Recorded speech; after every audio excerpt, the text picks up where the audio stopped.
He had his words. It's a study on etymology. Well, etymology is a science. It is a science in the study of words.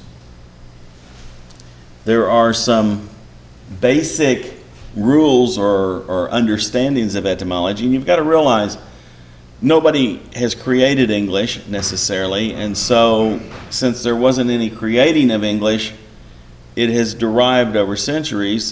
Things have not always been this way. If you read Old English texts, let's say Middle English texts, first of all, they become difficult to read. If you read Old English text, you're doing good.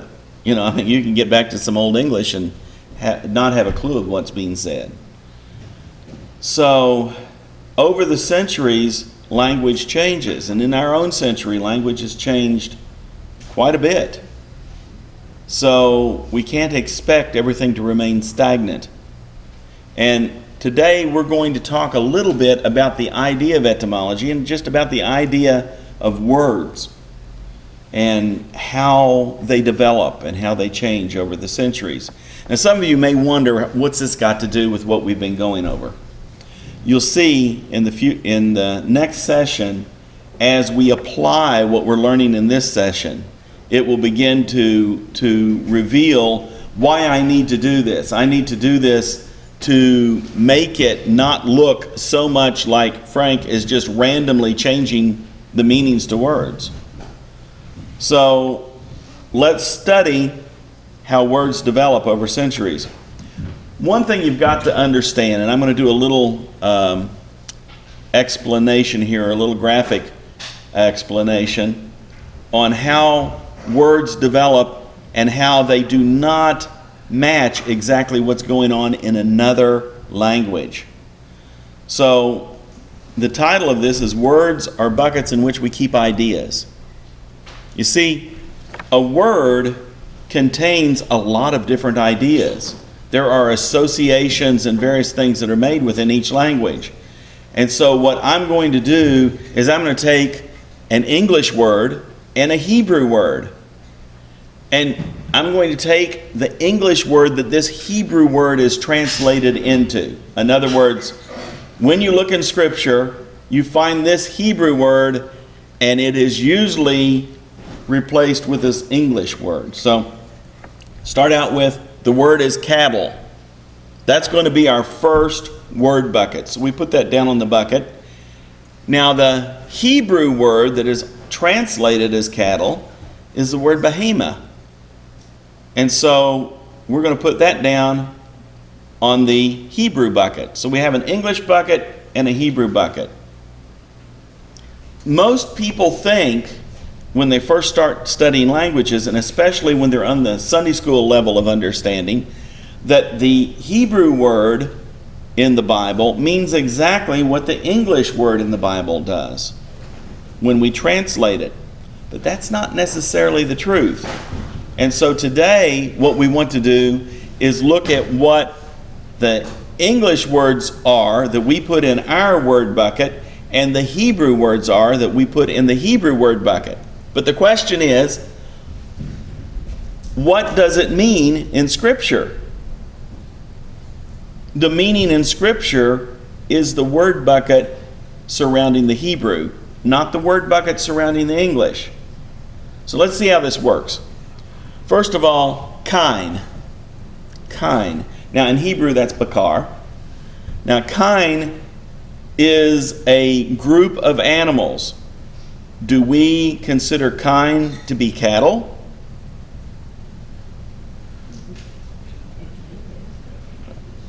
Okay, now I'm not talking about different kinds. I'm talking about kine. Now kine is cattle. It's actually just another word for cattle. Okay, so we'll put kine down there in the cattle bucket. Then we have bakar. Bakar. I heard a comedian once say, bakar, bakar. That's a whole lot of bull. You know? So kine is bull. Is it in the behemoth category? Okay, I'm talking about words you may not know, right? So how do you know what's in there? Well, I'll tell you in this one. Yes, Bakar goes into the behema bucket. Well, let's pull up another one. Goats. In Hebrew, that's ez. So is goats in the cattle bucket? No, we'll throw goats over there in the trash. But what about goats in the behema bucket? Is goats in the behema bucket? Ez. Yeah, some of you have seen this before. It's cheating. Okay, yeah, goats go down in the behema bucket. Okay, now that means that when you're reading cattle in the Bible, that goats are included in the word cattle, but they're not in our language. Okay, so cattle is kind of like a nondescript term of a category, which is a translation of the word behema. So we know that there are at least cows and goats. Let's look at something else. Oxen. Now, are oxen cattle? Okay, close enough, she says. Yeah, we'll put oxen down there in the cattle bucket. But the word shur in Hebrew, shur, is that behema?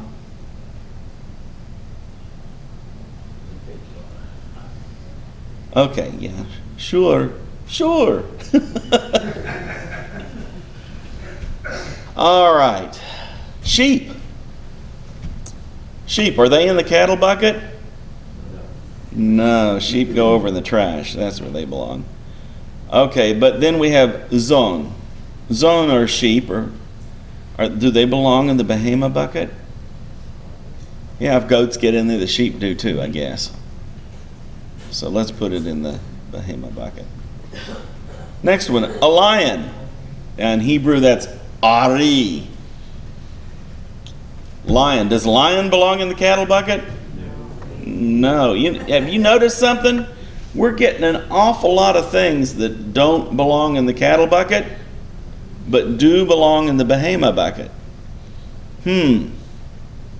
So when it says cattle in Scripture, their picture is a whole lot bigger. The original picture is. What about behema? Do you think a lion belongs in the behema bucket? No? Why not? It's a predator. Oh, did you hear that? She says it's a predator. Now that's a pretty good way of saying it. Let me explain to you. Hebrew has two kinds of animals. The two kinds of animals are the behema and then the chaya. Now, chaya you might be familiar with as lively or life. Chaya are the lively animals. They're the ones that will eat you.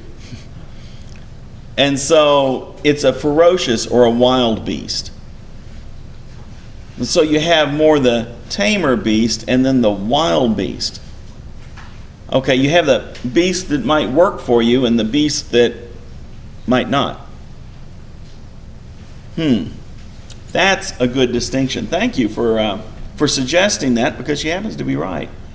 Okay, so we're going to throw that lion right there in the trash.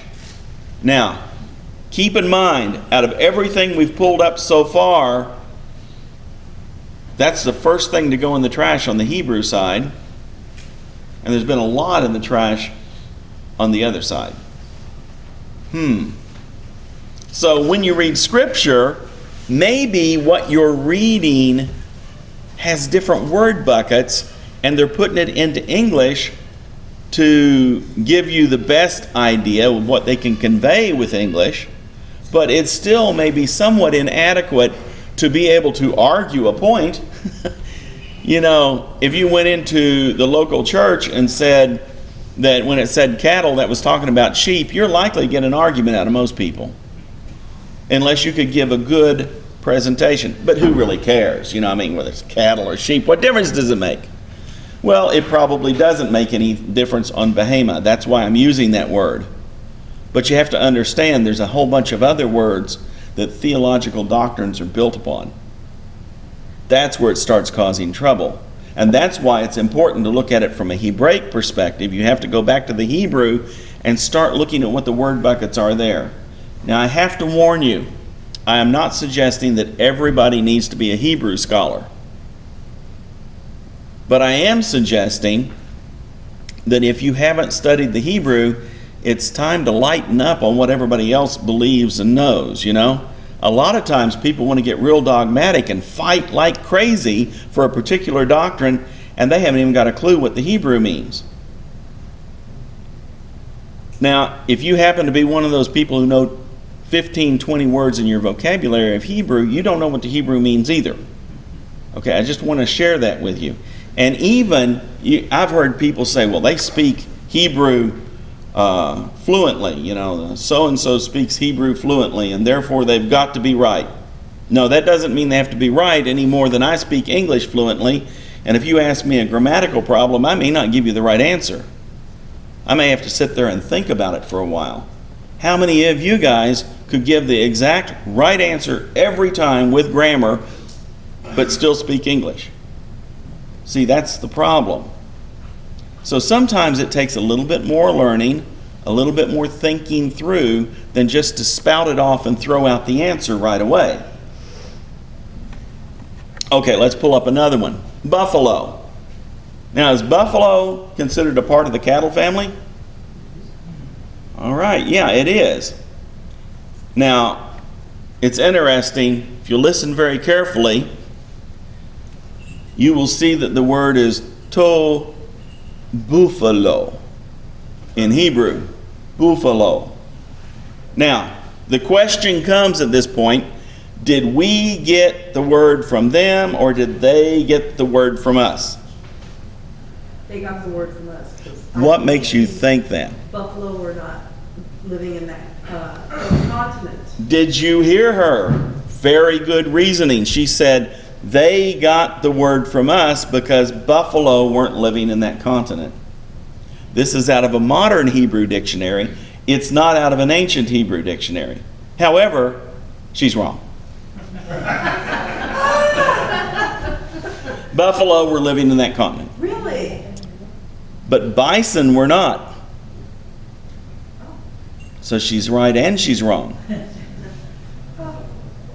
See, they had water buffalo over there, and they didn't call that to buffalo. So, this causes a little bit of a problem. Now, if we're talking about the Middle Eastern buffalo, well, I hope I straightened this out when I put it in there, because I had to make a decision to put the Hebrew in here the other day, and I might have run the buffalo to the wrong bucket, so we'll see what happens. It's run to the wrong bucket. Because honestly, the Hebrews would not consider to buffalo a part of the behemoth category because they're wild beast. But they would consider the water buffalo because they use those to do work. So I put the Hebrew in just as last week. That's where the problem comes in. I'll switch that for the video. Pardon? Is it unclean food? No, it's not unclean food. But it is a wild beast. And a buffalo will trample you guys.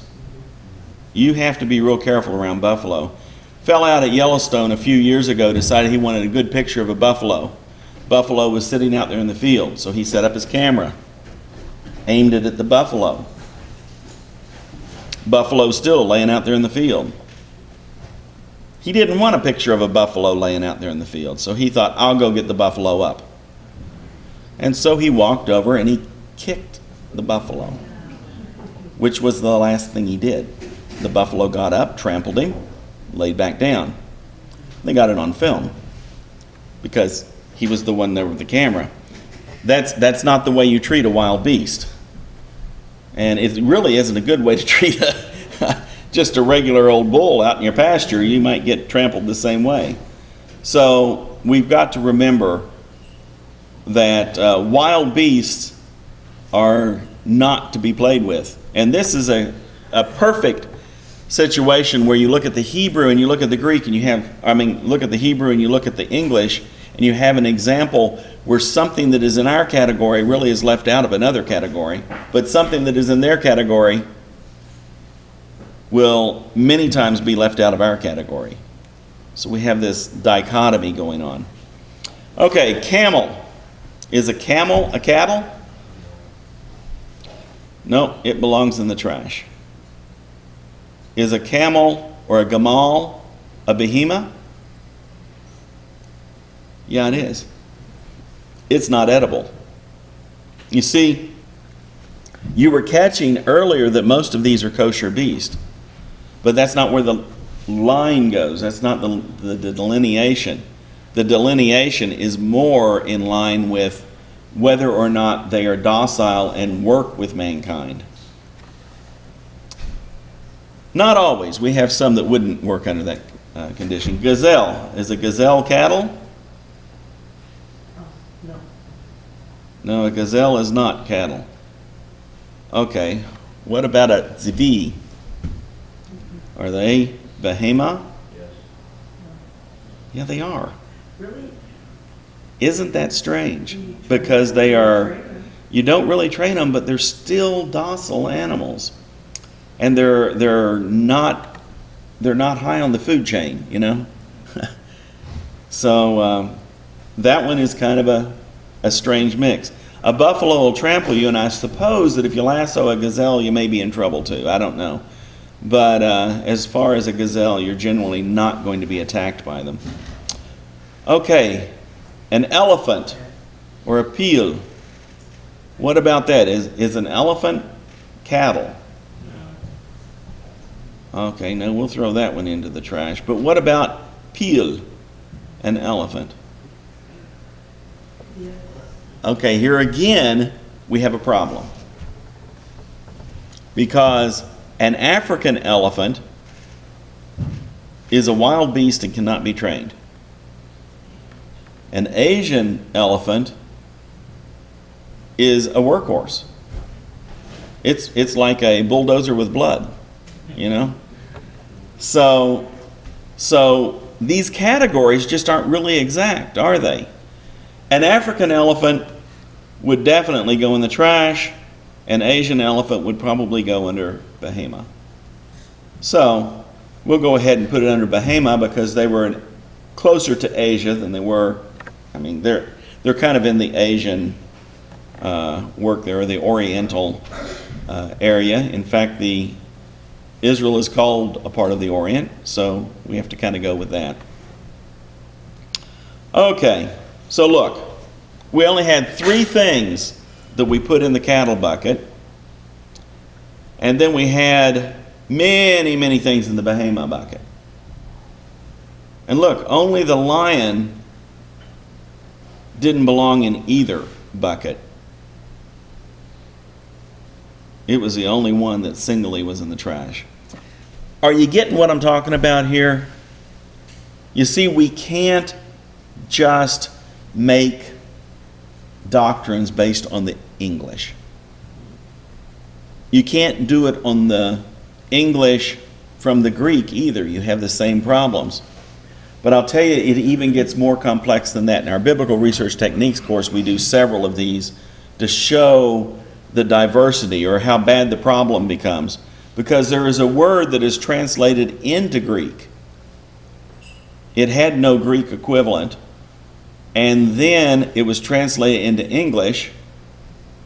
And it really had no English equivalent. And so what we have done is we have gone through 3 languages. And in going through 3 languages, we have totally confused the meaning that's trying to be conveyed in Scripture of what it's talking about. So that is really, really problematic. That's why we want to be very careful that we don't impose English into our understanding of Scripture. Now, have I scared you? Made you think now you got to learn 2 more languages? That's not my intent. Truly, the translators have done a fairly good job, and I'm not trying to scare you away from the translators. The things I'm trying to do is make you first of all, not be so dogmatic, and second of all, make sure that you can sit down and discuss and find out why that word is used there, why that English word is used, and what it's trying to convey. You see, it may be important. Probably not so with Behema, but when you get to the word Brit, where it's covenant, and the distinguishing factors between it and diatheke in the Greek New Testament, which isn't talking about a covenant, it's talking about a will. And then, how does it come into English? You'll find out that it comes into English as testament many times, New Testament, New Covenant. Which is it? Because there's a difference between those two. And then we could look at new and get some other ideas. So it's a little bit more difficult than just reading one word for one word. That is a part of growing from the Sunday school level to the catechism bar mitzvah level. Because in the Sunday school level, you're just thinking one word for one word. But when you get to the catechism bar mitzvah level, you begin to realize that there may be some variations that are needed to be studied. So hopefully we can all stretch ourselves that far right now and say, all right, the English words may not absolutely convey the message, therefore we have to go farther, dig deeper, do more study. It's not that difficult. Here's a classic one. This was on a TV show recently. I'm not familiar. I don't watch TV shows. It might have been a movie. But anyway, it was on there, and this guy buries his father in the movie or TV show, whatever it is. And if you look at the tombstone, he had written some people and asked them when they made the tombstone, how do you say, dearly loved husband and father? How would you say that in Hebrew? Okay, we want this on the tombstone. So they wrote it on the tombstone. But there was a problem. You see, they didn't know anything about Hebrew. And so, yes, they put it on the tombstone, but then on the first showing of the show, or I don't remember whether it was a show or a program, somebody was sitting in the audience and just cracked up laughing. It's an inappropriate time to crack up laughing at some guy burying his father, so everybody's wondering what on earth happened here. So you look at it, and what happened is nobody told them that you write Hebrew from right to left. So, dearly loved husband and father, believe it or not, written backwards has a meaning. Pickled at a great price.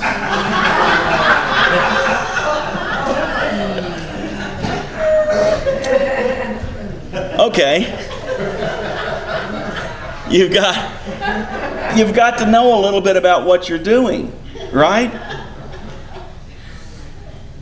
That's not a good mistake. Pickled at a great price on a tombstone, Now, please don't let me scare you away. I really want to let you rest a little bit in the English that you're reading.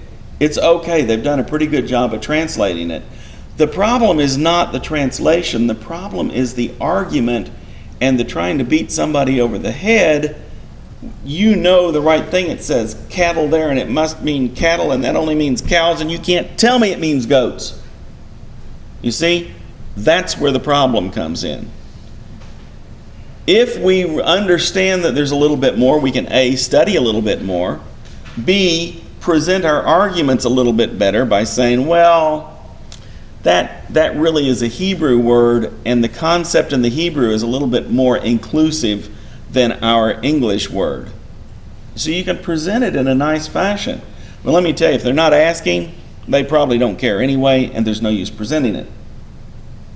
But if they start asking questions, why you do things a certain way, why you believe a certain way, it's good to be able to sit down and give a good systematic argument showing why it's this way. Well, Etymology, it is the branch of linguistics dealing with word origin and development of words. You see, it's not just the process. Most people think of etymology as saying this word came into this word, or this word came from this language, and it happened over time. There's more to it than that. Ferdinand de Saussure coined two terms that revolutionized the understanding of etymology. He showed two ways of analyzing history, giving us a better understanding of the development and associations within a particular language or a particular word. Let's look at it this way. Diachronic etymology, diachronic, is analyzing the changes of a word as it is developed over time. You see, this is saying this word in the 1600s meant this, but today it means something a little bit differently. Here's the problem. Many people in the Hebrew roots movement are really stuck on some meaning of a word 800 years ago. Because it meant that 800 years ago, it must be evil or something like that. It really means what it means today. Because words are just a way that we communicate with each other. It is a sign, believe it or not. Every word is a sign. In fact, every word is two signs. It is a written sign, and so you have these signs that you write down, but see, you can have a verbal sign too, where you speak it. Each has its own meaning. For instance, here.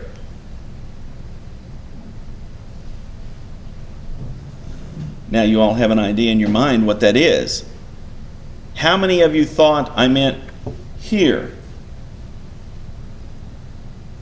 And how many thought I meant here? You see, they sound exactly the same. That's verbal. So words can be confused verbally that wouldn't be confused if you wrote them. What about Polish and Polish? Spelled exactly the same, but pronounced differently. That would not be confused if I spoke it, but it could be confused if I wrote it. You'd have to have context in both cases, and when you just use the word and just speak the word, it doesn't communicate necessarily what you're wanting. At least it doesn't if you have a word that's confused verbally. So these are two separate sets of signs. One of the sign is spoken. A sign can be spoken, or a sign can be written. And it's two methods. Now, the reason I went over that is because as things develop over time, as they come forward, they may not have the same connection that they do today. For instance, Polish and Polish might not have been spelled the same way all through history, because our spelling has changed. Our pronunciation has changed. And we've got to make sure that we don't add that into the confusion, because we are all thinking of what we have today, not what was during biblical times, not what was during 800 years ago.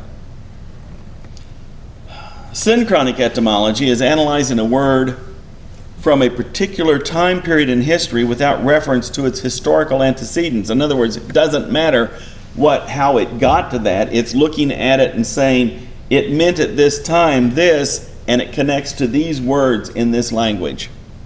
There are associations made in this word. You may know a difference between something that is associated in the 800s and something that is associated today. I have a really good example of that, which will get me in trouble, but I'll use it anyway. Okay, I'll give you an ancient English word, and you tell me what it's talking about. Esterfesten.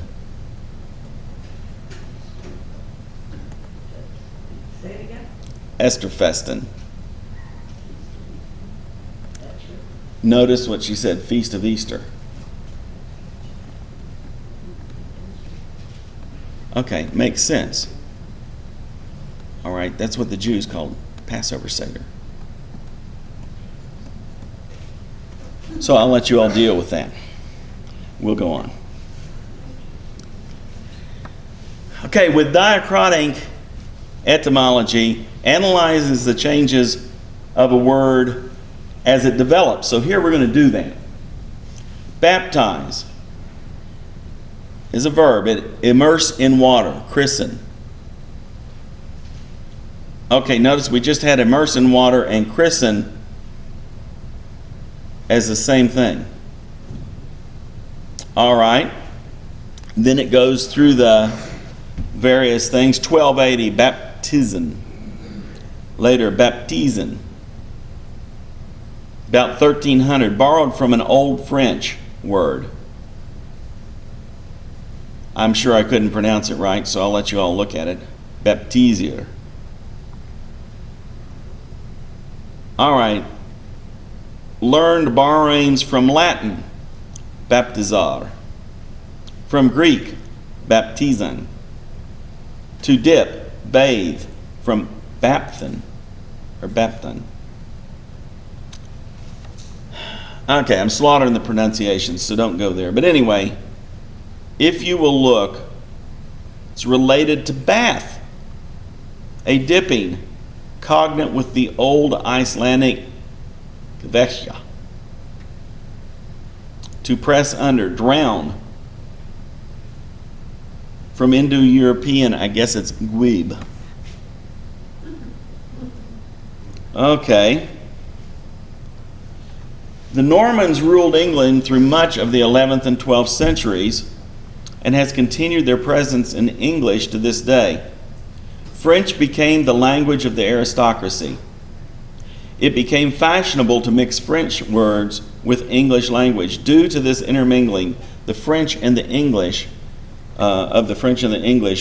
we have many French and Latin words as an origin to English words. Now see, English is a Germanic language.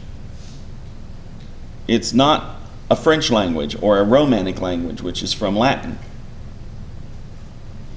But we have a whole lot of Latin words. And the reason we have those Latin words is because when the king and queen of France conquered England, okay, the English began to use French words to communicate because it's what the king and the queen used. So we've adapted a bunch of that. That becomes a part of our history, a part of the progression of our words.